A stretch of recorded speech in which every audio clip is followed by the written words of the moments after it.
Why do we continue to respect God the way that we do?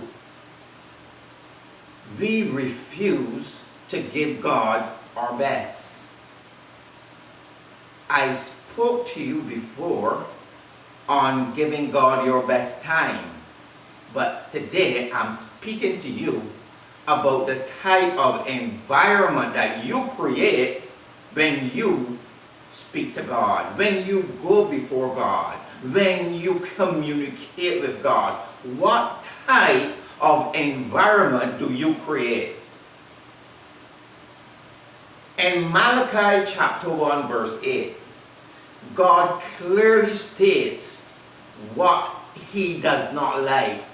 He complained that we were not giving him our best.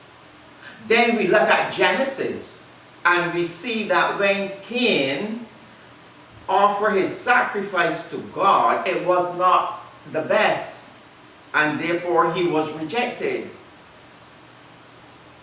We pray to God. We expect to have breakthrough, but yet we refuse to give our best. That is unfair because God gave us his best. He gave us his son, Jesus Christ. That was his best. And look how we respond to him with scant disrespect. Let me give you an example. If you invited your CEO to dinner, or even the Prime Minister, if you have a meeting at your workplace, you give your best. You make sure you turn off your phone before you enter that meeting. And if perchance you had forgotten to turn off the phone and it happened to ring or vibrate, I am sure you will not answer it. Yet, when you pray to God and your phone ring, you just jump up, answer your phone, totally disregarding God, not even asking him for an excuse, but you expect to get breakthrough. When you want a raise from your boss, what do? You expect something from him, so you go to him with respect. The way you dress. You don't go and answer your phone when it rings. So then how do you do these things to your God, your creator, who created your Prime Minister, who created your CEO, who put them in that position? Yet, when you go to pray, you're carrying on a conversation in your home with some person else while praying to God. Is that respect? Do you respect your manager like that? How can you do that to your God?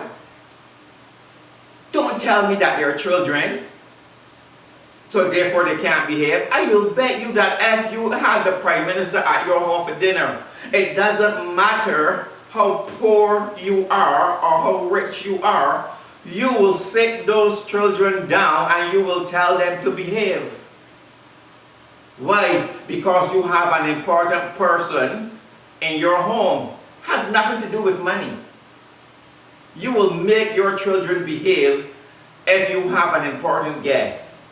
Yet, when you go to pray, you have the most important one in the whole universe, the most powerful one. Yet, you're going to let your children run rampant when you're praying, shout and scream, and you think it's okay. No, it is not too religious. If it was too religious, God will not have complained. He complained because it bothers him. He complained because it hurts him. So don't make an excuse that what I'm saying is too religious. If God says it offends him, then it is important. And if you want the best from him, then you need to give him your best. Stop making excuses. and understand that when you go before God, you're going before the most important person in the world, in the entire universe. You are at church. I've seen it. You're at church and you are praying. Yet, while praying, while worshiping, you're having a conversation with the person next to you.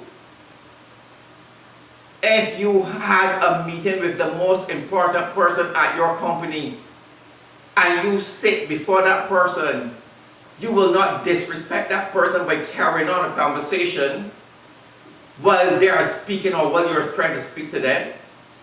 You will not. So then why treat your God, the most important being in the universe, like that? When you go to pray, you need to turn off your TV. You need to silence your phone. If you are at church, you need to focus on God and not focus on the person next to you. You need to give God your best. So I implore you, from this moment, from this day forward, give God your best by creating a wonderful environment for Him when you go to pray to Him, when you worship Him. He asks for the best. Let us give Him the best.